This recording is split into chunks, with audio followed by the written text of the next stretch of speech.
اللہم صلی علی محمد وعلی آلہ وصحبہ وسلم۔ اللہم صلی علی۔ نبوت کا 10واں سال تھا۔ جنگ بواس کے بعد محترم مہینے آئے تو قبیلہ خزرج کے 6 آدمی حج کے ارادے سے نکلے۔ ساتھ میں قبیلہ بنو نجار کے بھی 2 آدمی تھے۔ یہ رشتے میں عبد المطلب کے ماموں تھے، وہی عبد المطلب جو پیارے نبی صلی اللہ علیہ وسلم کے دادا تھے۔ یہ لوگ مکے جا رہے تھے۔ عقبہ نامی ایک مقام پر پہنچے تو آپ صلی اللہ علیہ وسلم سے ملاقات ہو گئی۔ آپ صلی اللہ علیہ وسلم نے پوچھا، آپ لوگ کون ہیں؟ کس قبیلے سے ہیں؟ کہاں سے آ رہے ہیں؟ ہم قبیلے خزرج کے ہیں، مدینہ سے آ رہے ہیں۔ یہودیوں کے پڑوسی ہیں؟ یہود بھی تو وہیں رہتے ہیں۔ ہاں، یہود ہمارے پڑوسی ہیں، ہم وہیں رہتے ہیں۔ کیا آپ لوگ کچھ دیر ہمارے ساتھ بیٹھنا پسند کریں گے؟ جی ہاں، ضرور، یہ آپ کی مہربانی ہوگی، ہماری خوش قسمتی ہوگی۔ وہ آپ صلی اللہ علیہ وسلم کے پاس بیٹھ گئے۔ آپ صلی اللہ علیہ وسلم نے انہیں دین کی دعوت دی، اسلام کی باتیں بتائیں، کچھ قرآن پڑھ کر سنایا اور بتایا میں اللہ کا رسول ہوں۔ آپ کی باتیں سن کر وہ بہت حیران ہوئے، دل پہ بڑا اثر ہوا۔ آپس میں بولے، خدا کی قسم یہ وہی نبی تو ہیں جن کی یہود دھمکی دے رہے تھے۔ خدا کی قسم اب وہ ایمان لانے میں ہم سے بازی نہ لے جائیں۔ اسی وقت وہ ایمان لے آئے۔ جو کچھ آپ صلی اللہ علیہ وسلم نے فرمایا کانوں نے سنا اور دل نے محفوظ کر لیا۔ انہوں نے عرض کیا، اللہ کے رسول، ہماری قوم میں جتنی برائی اور دشمنی ہے کسی بھی قوم میں نہیں۔ ہو سکتا ہے اللہ آپ کی برکت سے دلوں کو جوڑ دے اور سب آپ کے گرد اکٹھا ہو جائیں۔ آپ سے زیادہ ہر دل عزیز تو کوئی اور ہو نہیں سکتا۔ اسلام لا کر ان لوگوں نے خوشی خوشی حج کیا، پھر قوم کی طرف پلٹے کہ ان کو نئے نبی کی خوشخبری سنا دیں، اسی نبی کی جس کی آمد کی یہود دھمکیاں دے رہے تھے۔ وہاں پہنچے تو معلوم ہوا اوس پہلے سے ہی یہ مزدہ سن چکے ہیں۔ یہ بھی دیکھا کہ نہ جانے کتنی روحیں نئے دین کے لیے بےتاب ہیں اور نہ جانے کتنے دل اسے قبول کرنے کے لیے سراپا انتظار ہیں۔ دوسرے سال حج کے دن آئے تو اوس و خزرج کے 12 آدمی مدینے سے چلے۔ عقبہ میں آپ صلی اللہ علیہ وسلم سے ملاقات ہوئی، وہیں پر ان لوگوں نے اسلام قبول کیا۔ آپ صلی اللہ علیہ وسلم کے ہاتھ پر بیعت کی اور عہد کیا، اب شرک نہیں کریں گے، چوری سے دور رہیں گے، اولاد کو قتل نہیں کریں گے، کسی پہ بہتان نہیں لگائیں گے۔ آپ صلی اللہ علیہ وسلم نے فرمایا، اگر اس عہد کو نباہا تو اللہ جنت دے گا، اور ان میں سے کوئی برائی سرزد ہو گئی تو مولا کی مرضی پر ہوگا، چاہے گا تو معاف کرے گا، چاہے گا تو عذاب دے گا۔ یہی بیعت عقبہ اولیٰ کے نام سے مشہور ہوئی۔ یہ نبوت کے 11ویں سال ہوئی۔ پھر وہ لوگ مدینہ لوٹے تو آپ صلی اللہ علیہ وسلم نے مصعب رضی اللہ تعالیٰ عنہ بن عمیر کو بھی ساتھ کر دیا کہ اہل مدینہ کو قرآن پڑھائیں، اسلام کی باتیں بتائیں، دین کے احکام سکھائیں۔ مدینے میں اسلام بہت تیزی سے پھیلا۔ لوگ پہلے سے ہی حق کے پیاسے تھے اور مدت سے اس کے لیے بے چین تھے۔ اسلام کو پا کر ان کی پیاس بجھی اور دل کی بے چینی دور ہوئی۔ حضرت مصعب رضی اللہ تعالیٰ عنہ پورے جوش اور ولولے سے ان کو علم دین سکھا رہے تھے۔ کچھ لوگ اندھی غیرت اور حمیت سے سرشار ہوتے اور اسلام کی طرف دیکھنا بھی عار سمجھتے، لیکن دین کی برکتیں دیکھتے اور قرآن کی چند آیتیں سنتے تو پتھر سے موم ہو جاتے، خود بھی اسلام میں آ جاتے، اوروں کو بھی اس کی دعوت دیتے۔ حضرت مصعب رضی اللہ تعالیٰ عنہ مدینے والوں کو اسلام سکھاتے رہے، نمازیں پڑھاتے رہے، یہاں تک کہ گھر گھر دین کا چراغ روشن ہو گیا، گلی گلی اسلام کا ڈنکا بجنے لگا۔ بس کچھ ہی بد نصیب تھے جو شرک پر اڑے رہے اور آبائی دین چھوڑنے کے لیے تیار نہ ہوئے۔ اللہ اہل مدینہ کا بھلا کرے، ایک ہی سال میں وہاں اتنے مسلمان ہوئے کہ مکے میں برسوں میں نہ ہوئے۔ انہوں نے محمد صلی اللہ علیہ وسلم کے نام کا جھنڈا لہرایا، ہر طرف آپ کا بول بالا کیا، ٹھیک اس وقت جبکہ آپ صلی اللہ علیہ وسلم کی قوم آپ کو مٹا دینے کے در پہ تھی۔ اس لیے کوئی حیرت کی بات نہیں اگر مسلمانوں کے دل اہل مدینہ کی محبت سے لبریز ہو گئے، ان سے ملنے کے لیے بےتاب ہو گئے اور ان تک پہنچنے کے لیے اس طرح تڑپنے لگے جیسے پنجرے میں پرندہ۔ حضور صلی اللہ علیہ وسلم بھی اس سلسلے میں کافی فکر مند تھے، کیونکہ اب ایسے جانباز مل گئے تھے جو آپ صلی اللہ علیہ وسلم کا ساتھ دینے کے لیے تیار تھے، ایسے مددگار مل گئے تھے جو آپ صلی اللہ علیہ وسلم کی حمایت کے لیے سراپا انتظار تھے، اور ایسے انصار مل گئے تھے جو آپ صلی اللہ علیہ وسلم پر نثار ہونے کے لیے بے قرار تھے۔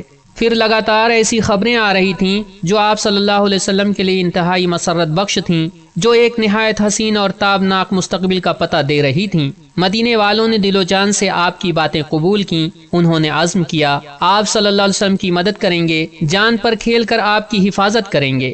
ان کی شدید خواہش ہوئی کاش آپ صلی اللہ علیہ وسلم کی حمایت کا شرف حاصل ہو جائے، کاش آپ صلی اللہ علیہ وسلم کا سایہ ہم کو نصیب ہو جائے۔ ایک روز وہ آپس میں بولے، رسول خدا مکے میں پریشان ہیں، مدد کے لیے پکارتے ہیں لیکن کوئی سنتا نہیں، آخر یہ شرمناک منظر ہم کب تک دیکھتے رہیں گے؟ انہوں نے طے کیا اب کے حج کے دن آئیں تو مکے جائیں گے، رسول خدا صلی اللہ علیہ وسلم کو مدینے بلائیں گے اور آپ صلی اللہ علیہ وسلم سے ہر طرح کی حفاظت اور مدد کا عہد کریں گے۔ حضرت مصعب رضی اللہ تعالیٰ عنہ مکے لوٹ کر آئے تو ان سے آپ صلی اللہ علیہ وسلم کو بڑی اچھی خبریں موصول ہوئیں، جو باتیں آپ صلی اللہ علیہ وسلم جاننی چاہتے تھے وہ ساری باتیں بھی معلوم ہو گئیں۔ محترم مہینے آئے تو مدینے سے بہت بڑا قافلہ حج کے لیے روانہ ہوا۔ قافلے میں مسلمان بھی تھے اور غیر مسلم بھی۔ مسلمانوں کی تو نیت تھی آپ صلی اللہ علیہ وسلم سے ملیں گے، وفاداری اور جانثاری کا عہد کریں گے، مگر یہ ایک راز تھا جس سے مشرک ساتھی بالکل بے خبر تھے۔ نبوت کا 12واں سال تھا، صحن کعبہ میں ان لوگوں کی آپ صلی اللہ علیہ وسلم سے ملاقات ہوئی، وہیں عہد و بیعت کے لیے مناسب جگہ تجویز ہوئی۔ رات کا تہائی حصہ گزر گیا، ہر طرف اندھیرا چھا گیا، سارے ہنگامے خاموش ہو گئے، قریش نیند کے نشے میں مست ہو گئے، تمام بیرونی حاجی بھی مہوے خواب ہو گئے۔ اس وقت مدینے کے مسلمان چپکے سے اٹھے، ان میں 73 مرد تھے اور 2 عورتیں۔ یہ لوگ چھپ چھپا کر وہاں سے چل کھڑے ہوئے، مکے سے کچھ فاصلے پر عقبہ پہنچ گئے، وہاں ٹیلوں چٹانوں کی آڑ میں دپک گئے اور آپ صلی اللہ علیہ وسلم کا انتظار کرنے لگے۔ کچھ دیر میں آپ صلی اللہ علیہ وسلم بھی آ گئے، ساتھ میں چچا عباس بھی تھے۔ یہ آپ صلی اللہ علیہ وسلم کے خاص رازدار تھے۔ ان کی خواہش ہوئی اس اہم موقع پر موجود رہیں، مدینے والوں کے کیا ارادے ہیں، کیا عزائم اور حوصلے ہیں، اس کا خوب اندازہ کر لیں۔ انہی نے کارروائی کا آغاز کیا، بولے، اے گروہ خزرج، محمد کا ہم میں جو مقام ہے اس سے تم سب واقف ہو۔ انہیں ہم نے دشمنوں سے بچایا، ہمیشہ ڈٹ کر ان کا مقابلہ کیا۔ سن لو، یہ وطن میں بالکل محفوظ ہیں، دشمنوں سے انہیں کوئی خطرہ نہیں، مگر یہ تمہارے یہاں جانے کے لیے بےتاب ہیں، تمہارے پاس رہنے کے لیے آرزومند ہیں۔ تمہیں اگر اپنے وعدوں کو وفا کرنے کا حوصلہ ہو، انہیں دشمنوں سے بچانے کا ولولہ ہے تو ٹھیک ہے، خوشی سے لے جاؤ، لیکن کوئی پریشانی ہوئی تو ہم ذمہ دار نہیں ہوں گے، اور اگر بے وفائی کا خیال ہے تو انہیں ابھی سے چھوڑ دو۔ یہ یہاں عزت سے ہیں، سارے اندیشوں سے محفوظ ہیں۔ چچا عباس تقریر سے فارغ ہوئے تو اہل مدینہ بولے، آپ کی باتیں ہم نے سن لیں، اللہ کے رسول اب آپ کچھ فرمائیں، جس بات پر چاہیں ہم سے قسمیں لے لیں۔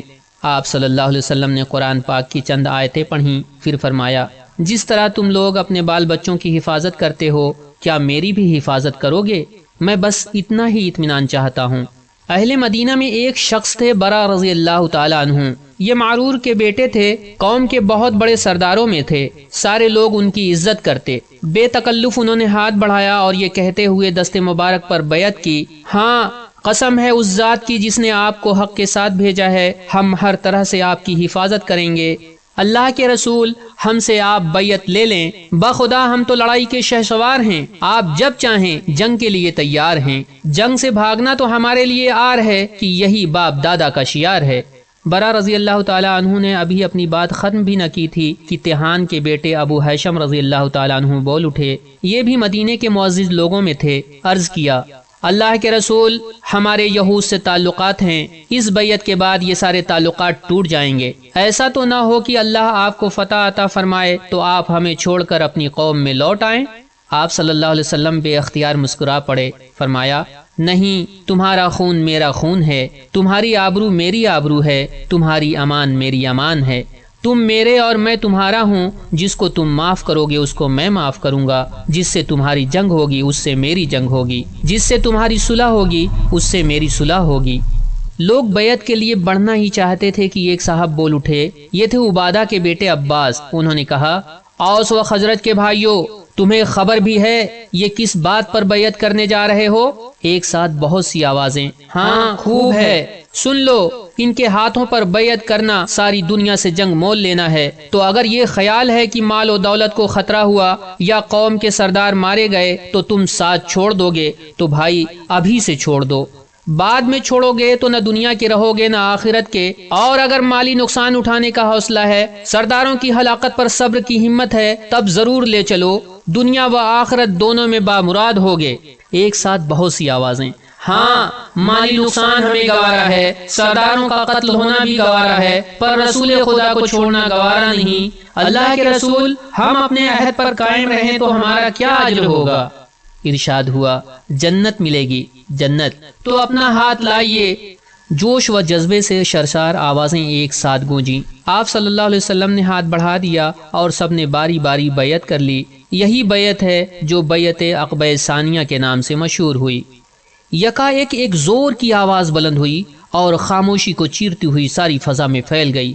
قریش کے لوگوں، یہ اوس و خزرج تم سے جنگ کے منصوبے بنا رہے ہیں۔ دیکھو، یہ محمد سے جانثاری کی قسمیں کھا رہے ہیں۔ یہ آواز کیا تھی؟ دراصل ایک خطرے کی گھنٹی تھی، لیکن یہ بھی اہل مدینہ کے عزم و حوصلے کو نہ ہلا سکی۔ فکر و تشویش تو درکنار، عبادہ کے بیٹے عباس رضی اللہ تعالیٰ عنہ کو اور جوش آ گیا۔ بولے، اللہ کے رسول، قسم ہے اس ذات کی جس نے آپ کو حق کے ساتھ بھیجا ہے، اجازت ہو تو کل ہم اہل مینا پر چڑھائی کر دیں۔ فرمایا، ہمیں اس کا حکم نہیں، تم سب اپنے اپنے خیموں میں چلے جاؤ۔ مسلمان فوراً اپنی اپنی خوابگاہوں میں پہنچ گئے اور آنکھیں بند کر سو رہے۔ صبح ہوئی تو قریش نے اہل مدینہ کے خیموں کا رخ کیا۔ وہاں پہنچ کر انہیں سخت سست کہا، آنکھیں لال پیلی کرتے ہوئے بولے، مدینہ والو، خدا گواہ ہے، ہر قبیلے سے جنگ کرنا ہمیں گوارا ہے، پر تم سے گوارا نہیں۔ پھر تم یہ کیا منصوبے بنا رہے ہو؟ محمد کو اپنے ہاں کیوں لے جانا چاہتے ہو؟ کیوں ہمارے مقابلے میں تلواریں تولنا چاہتے ہو؟ مدینے کے مشرکوں کو تو رات کی کارروائی معلوم نہ تھی۔ سرداران قریش کی باتیں سن کر بہت چکرائے، بڑی بڑی قسمیں کھانے لگے۔ محمد صلی اللہ علیہ وسلم سے ہم سے تو کوئی بات چیت بھی نہیں ہوئی۔ مسلمان اس بارے میں کچھ نہ بولے، البتہ کوشش کرتے رہے کسی طرح بات کا رخ بدل جائے، کوئی اور گفتگو چھڑ جائے۔ قریش نے یہ صورت دیکھی تو سخت حیران ہوئے کہ ماجرا کیا ہے۔ وہ لوٹ تو آئے لیکن ذہن پریشان تھے، بار بار سوچتے، کیا سچ مچ رات کو ایسا واقعہ ہوا؟ کیا خبر دینے والے نے ہم کو صحیح خبر دی اور مدینے والے جھوٹ بول رہے ہیں، یا یہ خبر غلط ہے اور مدینے والے سچے ہیں؟ اب انہیں صحیح صورتحال جاننے کی دھن تھی اور بس انہوں نے معاملے کی چھان بین شروع کر دی اور اس میں اپنی ساری قوت اور ذہانت لگا دی۔ ادھر اہل مدینہ نے جھٹ رختے سفر باندھا اور اپنے وطن کا رخ کیا کہ کہیں قریش کو پتہ چل گیا تو جان چھڑانی مشکل ہوگی۔ انصار کا اندازہ صحیح نکلا، قریش بہت جلد ساری باتیں جان گئے۔ رات میں جو کچھ ہوا تھا سب کی خبر پا گئے۔ اب جیسے ان کے ہوش اڑ گئے، غصے سے وہ بوکھلا گئے، فوراً انصار کا پیچھا کیا کہ وہ ہاتھ سے جانے نہ پائیں، لیکن ناکامی ہوئی۔ انصار کسی طرح ہاتھ نہ آئے، البتہ ایک انصاری گھر گئے۔ یہ تھے عبادہ کے بیٹے سعد رضی اللہ تعالیٰ عنہ۔ اب کیا تھا؟ ظالموں نے خوب دل کی بھڑاس نکالی، ان کی مشکیں باندھ دیں اور مارتے پیٹتے بالوں کے بل گھسیٹتے مکے لائے۔ وہاں پہنچ کر انہیں مسلسل ستاتے رہے۔ مکے میں ہی دو آدمی تھے، جبیر اور حارث۔ یہ دونوں سوداگر تھے، برابر شام جایا کرتے تھے۔ راستے میں مدینے سے گزرتے تو سعد رضی اللہ تعالیٰ عنہ ہی ان کو پناہ دیتے اور ان کا مال تجارت لوٹنے سے بچاتے۔ اس احسان کے بدلے میں ان دونوں نے سعد رضی اللہ تعالیٰ عنہ کو پناہ دے دی۔ اس طرح کہیں جا کر ان بیچارے کی جان چھوٹی۔ قریش نے جلسے پر جلسے کیے، گھنٹوں سر جوڑ کر بیٹھتے رہے اور باہم مشورے کرتے رہے محمد صلی اللہ علیہ وسلم کے سلسلے میں کیا کیا جائے، کس طرح اسے ناکام کیا جائے۔ اب تک محمد ہمارے درمیان تنہا تھا لیکن ہم اس کا بال بیکا نہ کر سکے، الٹا ہم کو نقصان ہی پہنچا۔ اب کیا ہوگا؟ اب تو اوس و خزرج بھی اس کے ساتھ ہیں۔ کیا محمد ہم پر غالب آ جائے گا؟ اس کا دین مدینے میں تو پھیل گیا، کیا اور قبیلوں میں بھی پھیل جائے گا؟ اور اس طرح وہ ہم کو فنا کر دے گا، ہمارے محبوب شہر کو ویران کر دے گا، ہمارے سارے بتوں کو مسمار کر دے گا، جبکہ ہم انہی کے لیے برسوں لڑتے رہے۔ قریش کے جلسے ہوتے رہے، نشست و برخاست ہوتی رہی، لیکن بے فائدہ۔ یہ مسئلہ ان کو ستاتا رہا لیکن حل نامعلوم تھا۔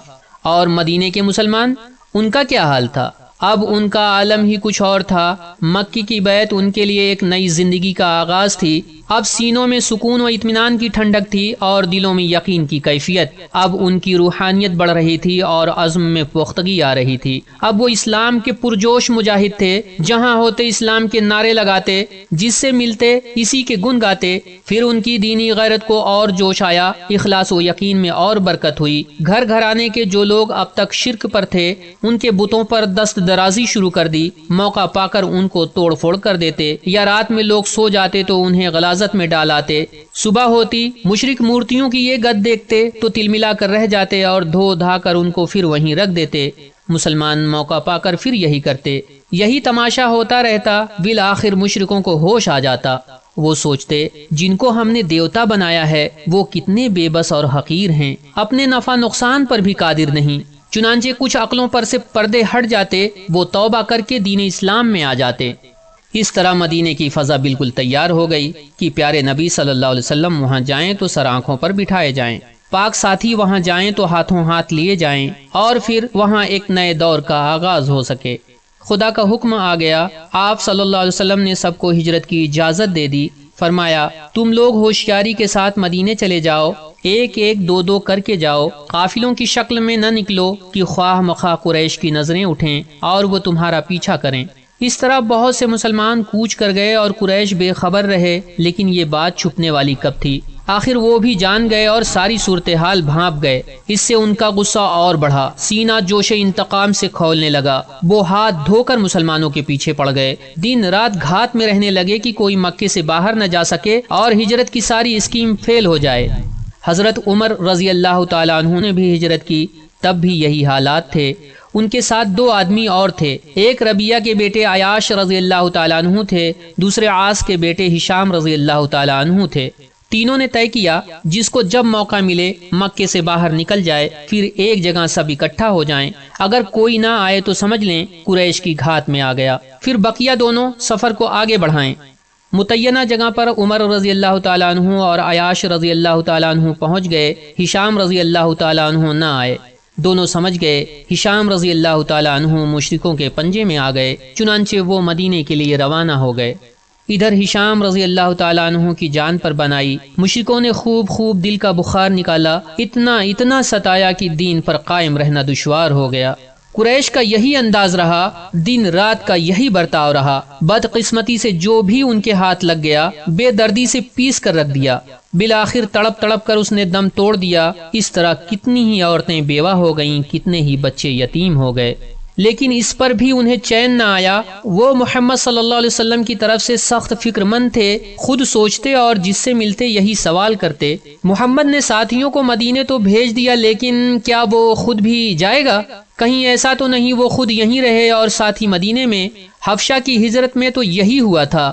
قریش کے ذہن و دماغ پر یہ سوالات چھائے ہوئے تھے، وہ بڑی بے چینی سے باہم چیمے گوئیاں کر رہے تھے، لیکن ہوگا کیا، اس سے بے خبر تھے۔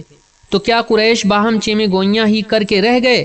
نہیں، ایسا نہ تھا۔ وہ برابر فکر مند رہے، مسلسل سوچتے رہے محمد صلی اللہ علیہ وسلم کے مقابلے میں کون سی انوکھی چال چلی جائے، کون سی تیر بہدف تدبیر کی جائے، کہیں ایسا نہ ہو کہ ساتھیوں کی طرح وہ بھی ہاتھ سے نکل جائے، پھر تو بڑی آفت ہوگی۔ سارا مدینہ اس کا جانثار ہے ہی، مکے کے سب مسلمان بھی وہی ہیں، ان سب کو لے کر وہ ہم پر چڑھائی کر دے گا۔ مسلمانوں پر قریش کی بڑی سخت نگرانی تھی، ہر آن سخت پہرا تھا، لیکن یہ ساری کوشش عقارت گئیں۔ کڑی نگرانی کے باوجود مکہ خالی ہو گیا، سارے مسلمان ایک ایک کر کے مدینے چلے گئے۔ حمزہ رضی اللہ تعالیٰ عنہ، عثمان رضی اللہ تعالیٰ عنہ، زبیر رضی اللہ تعالیٰ عنہ بن عوام سبھی چلے گئے۔ جو جاتا کسی کو مال و جائیداد کا ذمہ دار بنا جاتا، عزیزوں سے گھر بار کی رکھوالی کے لیے کہہ جاتا۔ اب پیارے نبی صلی اللہ علیہ وسلم کے ساتھ صرف علی رضی اللہ تعالیٰ عنہ اور ابو بکر صدیق رضی اللہ تعالیٰ عنہ رہ گئے، اور مکے میں بس وہ مسلمان رہ گئے جو بدقسمتی سے دھر لیے گئے تھے اور بڑی بے کسی کے ساتھ مظلومی کے دن کاٹ رہے تھے۔ آخر میں حضرت ابو بکر صدیق رضی اللہ تعالیٰ عنہ بھی خدمت اقدس میں حاضر ہوئے اور ہجرت کی اجازت چاہی۔ آپ صلی اللہ علیہ وسلم نے فرمایا، جلدی نہ کرو، ممکن ہے ہم دونوں کا سفر ایک ساتھ ہو۔ حضرت ابو بکر رضی اللہ تعالیٰ عنہ سمجھ گئے آپ صلی اللہ علیہ وسلم کی بھی ہجرت قریب ہے، بس حکم الہی کا انتظار ہے۔ خوشی خوشی گھر آئے اور سفر کی تیاریوں میں لگ گئے۔ دوستو، اگر ابھی تک آپ نے ہمارا چینل سبسکرائب نہیں کیا ہے تو اسے سبسکرائب کریں۔ سیرت النبی کا یہ سلسلہ ابھی جاری ہے، اس لیے سبسکرائب کر کے بیل آئیکن ضرور دبا دیں تاکہ آنے والی اس کڑی کے ویڈیو کا نوٹیفیکیشن آپ کو ملتی رہے۔ شکریہ۔